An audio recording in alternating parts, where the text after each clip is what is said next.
नमस्कार साथियों, स्वागत है आप सभी का हमारे कोरोना क्लासेस यूट्यूब चैनल पर। और आज की इस क्लासेस में हम बात करेंगे डीएलएड द्वितीय वर्ष जो है उसका पेपर है आपका विद्यालय संस्कृति प्रबंधन एवं शिक्षण। ये आपका दूसरा प्रश्न पत्र है और इस पेपर का आपको तीसरा मॉडल पेपर आपको बताया जाएगा। ये प्रश्न पत्र आपका 70 अंकों का होता है। इसमें पास होने के लिए आप सबको पता है कि 28 अंकों की आवश्यकता होगी। समय सीमा आपको 3 घंटे मिलेगा इस पेपर को करने के लिए। और चलेगा, शुरुआत करते हैं हम। पूरा एक एक प्रश्न को आप लोग बारीकी से पढ़ेंगे और अंत तक पूरा वीडियो को देखेंगे और उसके बाद अब फिर एक बार रिवीजन करेंगे तो आपका अच्छे से आसानी से अच्छी परसेंटेज बनेगी। धैर्य बना करके रखें। क्वेश्चन आपका पहला है साथियों, राष्ट्रीय शिक्षक कल्याण प्रतिष्ठान योजना राजस्थान में कब से लागू की गई थी? बहुत अच्छा क्वेश्चन है। तो इसका आंसर होगा आपका वर्ष 1966 से शुरू की गई थी। नेक्स्ट हमारा क्वेश्चन है, जिला शिक्षा और प्रशिक्षण संस्थान जिसको हम डाइट के नाम से जानते हैं उसकी स्थापना करने का सुझाव किसने दिया था? तो सबसे पहले डाइट की स्थापना करने का जो सुझाव था वो राष्ट्रीय शिक्षा नीति 1986 जो हमारी द्वितीय शिक्षा नीति कहलाती है उसके प्रस्ताव पर इसकी स्थापना की गई थी। तो क्वेश्चन का आंसर हो जाएगा सी ऑप्शन। अगला है, विद्यालय अभिलेख के रखरखाव की जिम्मेदारी किसकी होती है? तो विद्यालय का जो अभिलेख है उसके रखरखाव की जिम्मेदारी विद्यालय के संस्था प्रधान की होती है। किसकी होती है?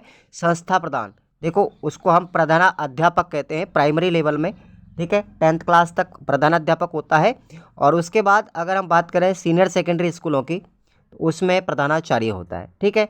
तो किसकी होती है? संस्था प्रधान की होती है। अगला आपका क्वेश्चन है, भारतीय संविधान की प्रारूप समिति जिसको हम ड्राफ्ट कमेटी के नाम से जानते हैं उसके अध्यक्ष कौन थे? तो ध्यान रखेंगे, डॉक्टर बी आर अम्बेडकर। कौन थे?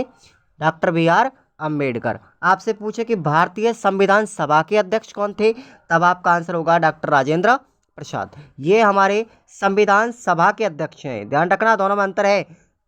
संविधान सभा के अध्यक्ष पूछे संविधान सभा के तो कौन है? डॉक्टर राजेंद्र प्रसाद हैं जो भारत के प्रथम राष्ट्रपति बने थे। और प्रारूप समिति के अध्यक्ष पूछे तो कौन है? डॉक्टर बी आर अम्बेडकर हैं, डॉक्टर भीमराव अम्बेडकर, ठीक है।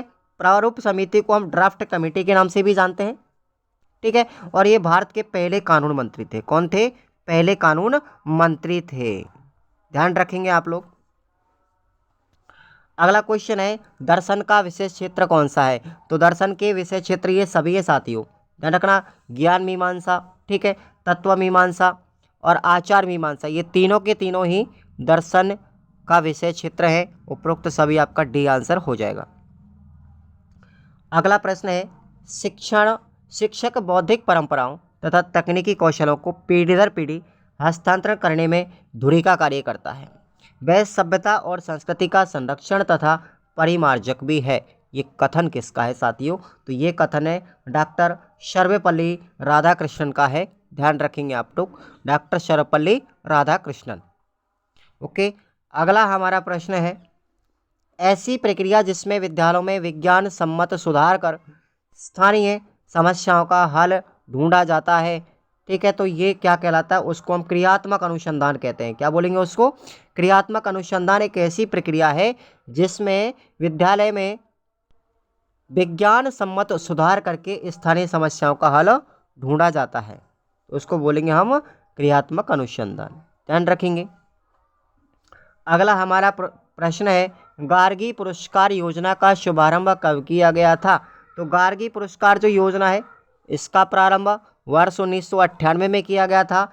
इस पुरस्कार के अंतर्गत 6,000 रुपये की राशि प्रदान की जाती है। 2 किस्तों के अंतर्गत 3,000 रुपये दिए जाते हैं बालिकाओं के लिए। ये योजना है, ठीक है। और इस योजना को बसंत पंचमी के दिन यानी सरस्वती जयंती के दिन बालिकाओं के लिए प्रदान किया जाता है। कक्षा 11वीं में जब बालिका होती है तो उसके लिए 3,000 रुपये, 12वीं कक्षा में पहुंचती है तो उसको 3,000 रुपये 2 बार दिए जाते हैं। तो टोटल राशि 6,000 रुपये की दी जाती है बसंत पंचमी के दिन बालिकाओं के लिए।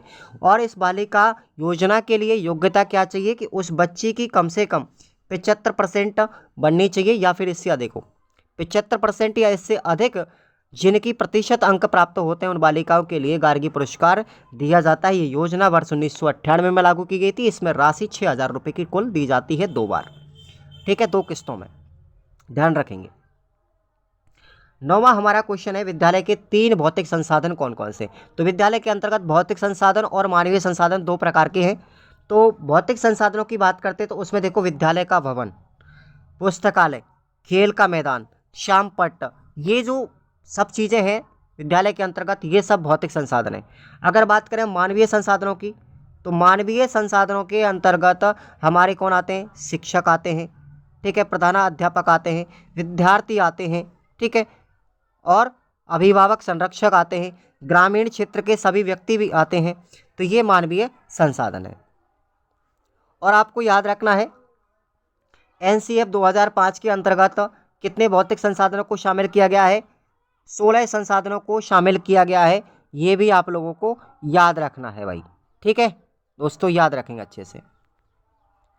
अगला क्वेश्चन है, मिड डे मील कार्यक्रम की शुरुआत कब की गई थी। तो इसकी शुरुआत सितंबर 2004 में की गई थी, ठीक है, सितंबर 2004 में इस मिड डे मील योजना का शुभारंभ किया गया था। इस योजना का उद्देश्य बच्चों को अच्छा पोषण वितरित करना, ठीक है। अगला है, राजस्थान में पंचायती राज व्यवस्था कब लागू की गई थी। तो हमारे राजस्थान में पंचायती राज व्यवस्था 2 अक्टूबर 1959 को की गई थी। ये बात आप लोगों को ध्यान रखनी है गांधी जयंती के दिवस पर। और सबसे पहली बार कहाँ से लागू की गई थी, तो ये डूंगरपुर के वगदरी गांव से। ये भी ध्यान रखना, डूंगरपुर के वगदरी गांव से इस पंचायती राज व्यवस्था को लागू किया गया था 2 अक्टूबर 1959 को। ऐसे ही प्रश्न आप लोग पढ़ेंगे पूरे कॉन्सेप्ट के साथ। 12वां क्वेश्चन है, विद्यालय समय सारणी क्या है। तो पाठ्यक्रम में विभिन्न विषयों को उनके महत्व के अनुसार उचित समय की व्यवस्था की जा सके, उसको योजनाबद्ध तरीके से किया जाता है। यही हमारी समय सारणी कहते हैं, और इसको हम इंग्लिश में टाइम टेबल भी बोलते हैं साथियों, ठीक है। टाइम टेबल क्यों क्या होता है, तो वही है ये। अगला है, नीति शास्त्र क्या है। नीति शास्त्र क्या है, तो जो विषय या शास्त्र नीति का निर्धारण करता है, अच्छाई और बुराई के मापदंडों को निर्धारित करता है, नैतिकता के प्रति तार्किक दृष्टि प्रदान करता है, उसे हम नीति शास्त्र कहते हैं। जो जीवन रहने योग्य है उसका निर्धारण स्वयं करता है, किंतु वह जीवन जीने योग्य क्यों है, इसका विवेचना कौन करती है, नीति शास्त्र विज्ञान के द्वारा करती है। ये बात आपको ध्यान रखनी है। अगला हमारा क्वेश्चन है 14वां, शिक्षक के व्यक्तित्व के आधारभूत पक्ष कौन कौन से हैं। केवल आपको नाम बताने हैं। तो 3 पक्ष हैं, ज्ञानात्मक पक्ष, दूसरा है क्रियात्मक पक्ष, और तीसरा है भावात्मक पक्ष। और यही प्रश्न आपसे निबंधात्मक भी पूछा जा सकता है, ध्यान रखेंगे। तो आपको फिर इनकी व्याख्या करनी पड़ेगी, ये आपको अपनी सीरीज में से पढ़ना है। फिर 15वां क्वेश्चन है, प्रायोगिक अनुसंधान क्या है, इसके तत्व कौन कौन से हैं, लिखना है आपको। तो देखिए भाई, प्रायोगिक अनुसंधान जब समस्त बाह्य चरों पर नियंत्रण करके प्रयोगात्मक चर परिवर्तन किया जाए तो वह परिणाम प्राप्त होगा। इस प्रकार के कार्य कारण संबंध को स्थापित करने वाले अनुसंधान को हम क्या कहेंगे, प्रायोगिक अनुसंधान या प्रयोगात्मक अनुसंधान कहेंगे। और इसके 4 तत्व हैं। पहला है नियंत्रण, दूसरा है हेरफेर, तीसरा है अवलोकन, और चौथा है पुनरावृत्ति। चारों ही तत्व याद रखना इंपॉर्टेंट है।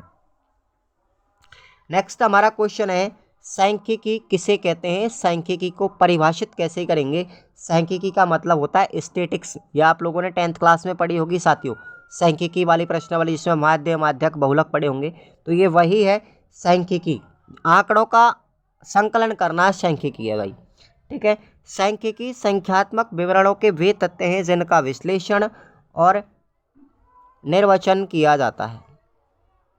और सांख्यिकी यानी विज्ञान के रूप में बात करें तो सांख्यिकी विज्ञान के रूप में वह विषय है जिसके अंतर्गत किसी भी अनुसंधान क्षेत्र में संख्यात्मक आंकड़ों का संग्रह या प्रस्तुति या विश्लेषण या निर्वचन के सिद्धांतों या विषयों का अध्ययन किया जाता है, सांख्यिकी कहलाती है, याद रख लेना।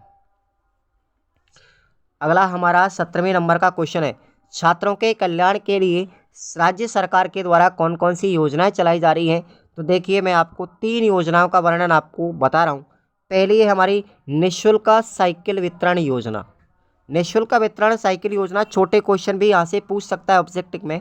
निःशुल्क साइकिल वितरण योजना वर्ष 2007-8 में चलाई गई थी और यह योजना बालिकाओं के लिए कक्षा 9 में जब बालिका प्रवेश लेती है तो उसको निःशुल्क साइकिल प्रदान की जाती है।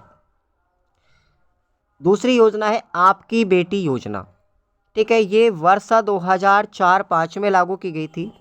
इसके तहत में इस योजना के तहत कक्षा 1 से लेकर के 12वीं तक प्रथम स्थान प्राप्त करने वाली कोई भी बीपीएल बालिका हो उसको कक्षा 1 से 8वीं तक 1000 रुपये की राशि और 9वीं से लेकर के 12वीं तक 1500 रुपये की राशि उसे प्रदान की जाती है।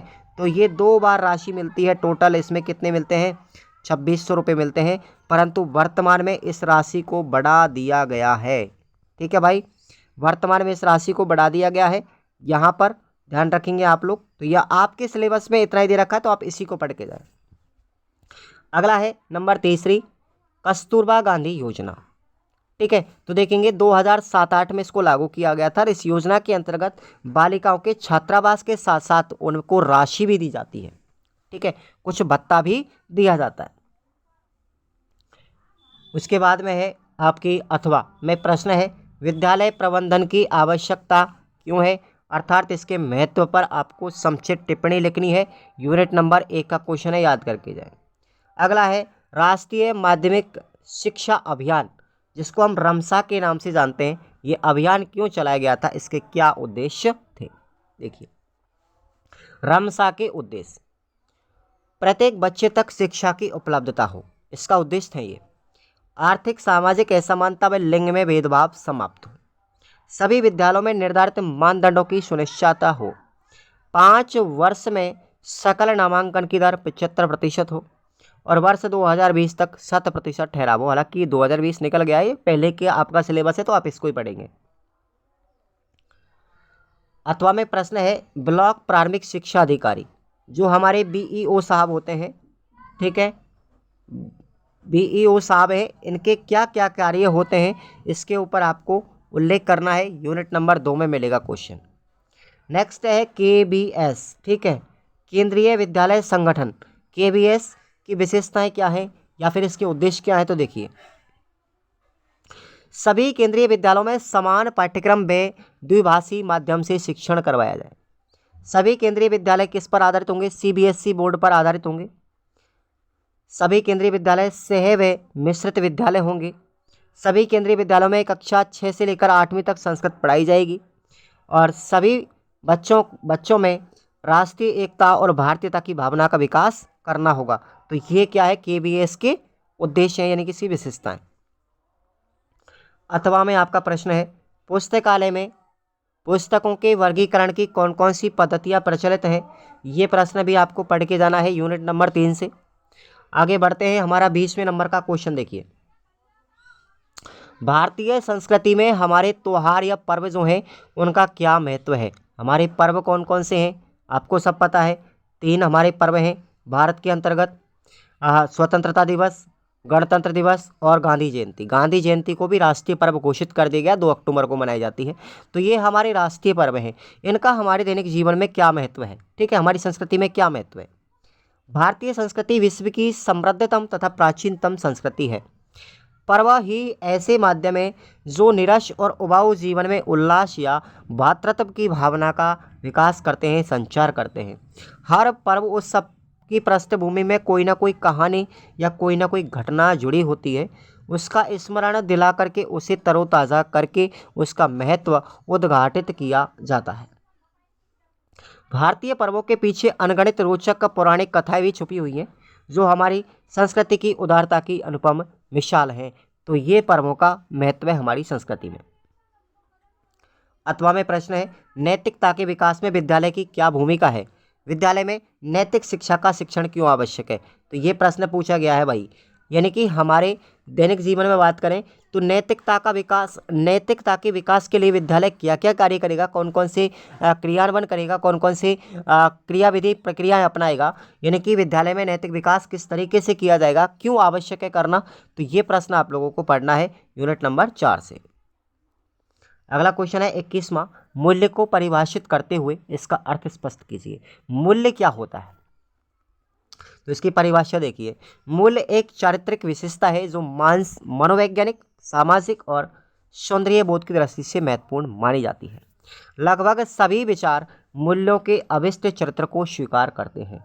इसके अर्थ की बात करें तो मूल्य जो शब्द है अंग्रेजी भाषा के वैल्यू शब्द का पर्यायवाची है, और वैल्यू जो शब्द है लैटिन भाषा के वेलियर शब्द से लिया गया है, और इस वेलियर शब्द का अर्थ होता है साथियों योग्यता, एबिलिटी। ठीक है। मूल्य एक ऐसी आचरण संहिता व सद्गुणों का समावेश है जिसे अपना करके व्यक्ति अपने व्यक्तित्व का निर्माण करता है। अथवा में आपका प्रश्न है, मूल्य की त्रिकोणात्मक स्थिति का सचित्र वर्णन कीजिए। ध्यान रखेंगे, इस प्रश्न को पढ़ के जाएं। तो ये आपका यूनिट नंबर 5 में है। 22वां क्वेश्चन है, शिक्षक के व्यक्तित्व के प्रमुख पक्ष कौन कौन से हैं। तो मैंने अभी आपको ऊपर भी बताया था कि 3 पक्ष हैं, ज्ञानात्मक, भावात्मक और क्रियात्मक। भावात्मक पक्ष क्या है, इसके अंतर्गत शिक्षक को अपने शिक्षण, विषय व भाषा पर अधिकार, व्यावसायिक ज्ञान, मनोविज्ञान का व्यावहारिक ज्ञान आदि इसमें शामिल किए जाते हैं। तो ये होता है ज्ञानात्मक पक्ष। दूसरा है भावात्मक, तो शिक्षक को शिक्षार्थियों के सहानुभूति युक्त प्रेम पूर्ण व्यवहार, संवेदनशीलता, संवेगात्मक स्थिरता, प्रजातांत्रिक आदि गुणों का इसमें समावेश होता है। तो वो है आपका भावात्मक पक्ष। और तीसरा है क्रियात्मक पक्ष, इसमें स्वास्थ्य, क्रियाशीलता, संतुलित व्यक्तित्व आदि गुण शामिल किए जाते हैं। तो ये साथियों आपके शिक्षक के 3 पक्ष हुए व्यक्तित्व के। अथवा में आपका प्रश्न है, शिक्षक राष्ट्र का निर्माता है। अर्थात कहने का मतलब है कि शिक्षक के व्यक्तित्व का विद्यार्थी पर क्या प्रभाव पड़ता है, ये प्रश्न पूछा गया है। आपसे प्रश्न ये भी पूछ सकता है कि शिक्षक राष्ट्र का निर्माता है, व्याख्या कीजिए कैसे। या फिर ये पूछ सकता है कि शिक्षक के व्यक्तित्व का एक विद्यार्थी पर क्या प्रभाव पड़ेगा, तो उल्लेख कीजिए। बात एक ही है। तो ये प्रश्न आपको यूनिट नंबर 6 में मिलेगा। अब देखिए निबंधात्मक 23वां प्रश्न है, अनुसंधान की क्या विशेषताएं हैं। वर्णनात्मक अनुसंधान के सोपान भी आपको लिखने हैं। तो भाई देखो, अनुसंधान की विशेषता, पहली विशेषता है अनुसंधान उद्देश्य युक्त होता है, से उद्देश्य प्रक्रिया है ये। इसमें किसी समस्या के समाधान का प्रयास भी किया जाता है। अनुसंधान की समस्या सीमित होती है। इसमें प्राकल्पनाओं का निर्धारण व परीक्षण किया जाता है। निष्कर्ष प्राप्त तथ्यों के पूर्ण विश्लेषण पर ये अनुसंधान आधारित होते हैं, और निष्कर्ष निकालने के बाद उसका प्रतिवेदन भी तैयार किया जाता है। तो ये हो गई अनुसंधान की विशेषता यानी लक्षण। अब हम बात करें वर्णनात्मक अनुसंधान अलग है। ठीक है। तो इसके सोपान कौन कौन से हैं, चरण कौन कौन से हैं। इसके चरण साथियों 10 चरण हैं इसके टोटल। तो पहला चरण है समस्या का समाधान, दूसरा है शोध अध्ययन के उद्देश्य, तीसरा है शोध प्राकल्पनाओं का निर्धारण, और चौथा है अध्ययन क्षेत्र को परिभाषित करना, पांचवा है न्याय दर्श का चयन, छठवां है उपकरणों का प्रयोग, सातवां है दत्त एकीकरण, आठवां है तथ्यों का वर्गीकरण, नौवां है तथ्यों का विश्लेषण, और 10वां चरण है रिपोर्ट का निर्माण और उस रिपोर्ट का प्रकाशन करना। ठीक है। अथवा में आपका प्रश्न है वैज्ञानिक विधि क्या है और वैज्ञानिक विधि के सोपान कौन कौन से हैं। ये प्रश्न आपको यूनिट नंबर 7 में मिलेगा। चलिए साथियों नंबर 24 पर आते हैं। सारणीयन क्या है, सारणीयन क्या है स्पष्ट कीजिएगा। तो देखिए, उपकरणों के द्वारा प्रदत्त या प्राप्त तथ्यों का अर्थ अनुसंधानकर्ता के लिए उस समय तक कुछ नहीं रह जाता जब तक कि उनको विधिवत रूप से व्यवस्थित या वर्गीकृत नहीं किया जाता। तथ्यों को स्तंभों या पंक्तियों में व्यवस्थित रूप से प्रस्तुतिकरण करने को ही सारणीयन कहते हैं। वास्तव में सारणीयन से तात्पर्य किसी भी शोध में पूछे गए प्रश्नों के उत्तरों को व्यवस्थित रूप से संकलित करना सारणीयन है। यह क्रिया संग्रहित सामग्री के विश्लेषण और निष्कर्ष निकालने के लिए अत्यंत उपयोगी है और सारणीयन एक प्रकार से एक नींव का पत्थर भी है। अथवा में आपके प्रश्न है साथियों, ध्यान से देखेंगे। सांख्यिकी के महत्व क्या है, इसकी आवश्यकता क्यों पड़ी। ठीक है, तो ये आपको यूनिट नंबर 7 से ज़रूर पढ़ के जाना है। और अगला है नैतिक मूल्य किसे कहते हैं, प्रमुख नैतिक मूल्य कौन कौन से हैं, इनकी आपको विवेचना करनी है यूनिट नंबर 5 से। अगला हमारा क्वेश्चन है 25वां, मूल्यों का वर्गीकरण। देखिए आप लोग, मूल्यों का वर्गीकरण या मूल्यों के प्रकार कौन कौन से प्रकार हैं। पहला है व्यक्तित्व मूल्य। ठीक है, वैयक्तिक मूल्य कौन कौन से हैं, तो ये वे मूल्य हैं जो व्यक्ति के व्यक्तिगत जीवन से संबंध रखते हैं, जिनमें सत्य, अहिंसा, धैर्य, सहिष्णुता, करुणा आदि, ये सब क्या है, वैयक्तिक मूल्य हैं। दूसरा प्रकार है सामाजिक मूल्य।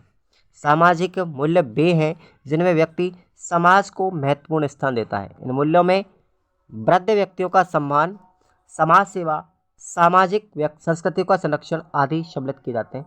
जैसे सहअस्तित्व, संपत्ति की सुरक्षा, सहकारिता, स्त्रियों का सम्मान आदि सामाजिक मूल्य है ये। उसके बाद तीसरा प्रकार है आर्थिक मूल्य। ये वे मूल्य हैं जो देश के आर्थिक विकास से जुड़े होते हैं। किसी भी देश की उन्नति अवनति उस देश की आर्थिक स्थिति पर निर्भर करती है। चौथा है राष्ट्रीय मूल्य। ये वे मूल्य हैं जो राष्ट्रीय उद्देश्यों की प्राप्ति में सहायक होते हैं, जैसे राष्ट्र प्रेम, स्वतंत्रता, प्रजातांत्रिक अभिवृत्ति, राष्ट्रीय संपत्ति का सम्मान आदि। और छठवां है आपका, पांचवां है सौंदर्यात्मक मूल्य। ये वे मूल्य हैं जिनमें व्यक्ति को किसी रसानुभूति का अनुभव होता है। यदि व्यक्ति किसी भी विषय के अध्ययन में किसी विशिष्ट आनंद का अनुभव प्राप्त करता है तो वो सौंदर्यात्मक मूल्य है। जैसे संगीत का आनंद लेना, गणित पढ़ने का आनंद लेना, ठीक है, विज्ञान में प्रयोग करने का आनंद लेना। ठीक है, उसके बाद है आध्यात्मिक या धार्मिक मूल्य।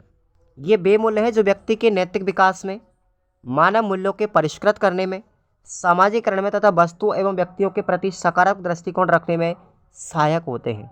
वो क्या कहलाते हैं, धार्मिक मूल्य कहलाते हैं। अब देखेंगे अगला आपका अथवा में प्रश्न है, नैतिक द्वंद्व को परिभाषित कीजिए और इन नैतिक द्वंद्वों की शिक्षा, उसमें शिक्षा की क्या भूमिका है। ठीक है, प्रश्न क्या है, नैतिक द्वंद्व किसे कहते हैं, ये परिभाषा लिखनी है। फिर उसके बाद है कि नैतिक द्वंद्व में शिक्षा की क्या भूमिका होती है। तो प्रश्न आपका 5वीं यूनिट में मिलेगा। 26वां प्रश्न है साथियों, विद्यालय में समय सारणी बनाने के क्या उद्देश्य हैं, लिखिएगा।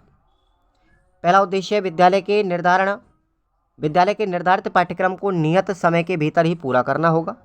विद्यालय में पाठ्यक्रम का विषयवार विभाजन बच्चों की मानसिक तथा शारीरिक स्थिति को ध्यान में रखकर करना होगा। विद्यालय के छात्रों को वर्ष भर अध्ययन कार्य में व्यस्त रखना होगा। प्रधानाध्यापक के निरीक्षण कार्य को सरल बनाना होगा। छात्र और अध्यापक दोनों को अपने कार्य के प्रति सजग रखना होगा। कम से कम समय में अधिक से अधिक लाभ उठाना होगा और विद्यालय में व्यवस्थित एवं योजनाबद्ध कार्य का संचालन करना होगा। अब आपका अथवा में प्रश्न है, शनिवारीय गतिविधि क्या है। ठीक है, जो शनिवार को क्रियाकलाप होते विद्यालय में वो क्या है, तो शनिवारीय गतिविधि क्या है, इनसे विद्यार्थियों में किन गुणों का विकास किया जा सकता है। यानी कि आपको लिखना है कि शनिवारीय गतिविधि जो होती हैं उनका बच्चों पर क्या प्रभाव पड़ता है, क्या क्या गुण विकसित होते हैं। ठीक है, 27वां प्रश्न है, उत्सव, पर्व एवं जयंतियों के आयोजन से विद्यार्थियों में कौन कौन से लाभ प्राप्त होते हैं, कौन कौन से गुण विकसित होते हैं। तो देखेंगे विद्यार्थियों में कल्पना शक्ति, सृजनात्मकता और चिंतन का विकास होगा। विद्यार्थियों का शारीरिक, मानसिक और बौद्धिक विकास होता है। इनसे समाज, धर्म, संस्कृति का ज्ञान बच्चों को मिलता है। इनके आयोजन से अध्ययन जनित बोझ कम हो जाता है। विद्यार्थियों में स्वयं कर्तव्य व सौंदर्य बोध का विकास भी होता है। तो ये आपके उत्सव, पर्व और जयंतियों का क्या है, महत्व है। अथवा में आपका प्रश्न है, राज्य सरकार के द्वारा संचालित विद्यालयों का वर्णन कीजिए। तो राज्य सरकार के द्वारा 4 विद्यालय चलाए जा रहे हैं ना, कौन कौन से, प्राथमिक विद्यालय, इनकी विशेषता लिखनी है। उच्च प्राथमिक विद्यालय, इनकी विशेषताएं पढ़नी है। माध्यमिक विद्यालय, इनकी विशेषताएं पढ़नी है। और उच्च प्राथमिक विद्यालय, इनकी भी विशेषताएं आपको पढ़नी है। तो ये प्रश्न आपको यूनिट नंबर 3 में मिलेगा साथी, है ना।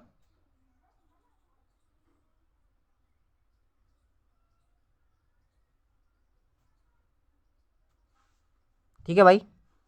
अगला क्वेश्चन देखेंगे आप लोग 28 में। सैनिक स्कूल की विशेषताएं लिखिए। सैनिक स्कूल जो होता है, मिलिट्री स्कूल जो होते हैं, उनकी विशेषताएं क्या हैं? तो देखेंगे, सैनिक स्कूलों के लिए भूमि और भवन तथा रखरखाव पर संपूर्ण जो खर्च है वहाँ की राज्य सरकार के द्वारा किया जाता है। ये पूर्णतः आवासीय विद्यालय होते हैं, हॉस्टल सुविधा होती है, जिनके संचालन को पब्लिक स्कूल की तरह किया जाता है। कक्षा 12वीं तक इसके अंतर्गत एनसीसी अनिवार्य होती है, नेशनल क्रेडिट कोर जो सर्विस सेवा होती है ना साथियों, स्काउट की तरह, वो बच्चों को इसमें सिखाया जाता है।